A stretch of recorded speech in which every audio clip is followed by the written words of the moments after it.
сервис онлайн-озвучивания текстов. Я постоянно нахожу интересный мне контент в сети. Новости, полезные статьи, рецепты. Мне присылают e-mail. Но я не сижу на месте, и времени на чтение у меня очень мало. В машине, на прогулке, в спортзале. Я слушаю музыку, как всегда откладываю чтение на потом. Я нашла решение Read Aloud Me. Озвучивая сохраненные мною в закладках тексты, я могу их слушать в машине, занимаясь шопингом или на тренировке.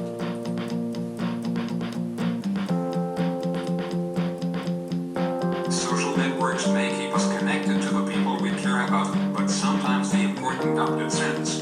Family and cowork can get buried in a constant stream of posts. Любой текст новости я могу озвучивать через веб-сервис Read Aloud Me. Я могу скачать озвученный текст на компьютер и прослушать его позже. Social networks may keep us connected to the people we care about, but sometimes the important updates.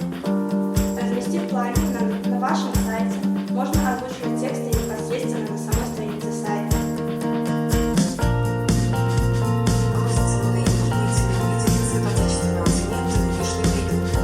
Новости на сайте можно приносить подкасты.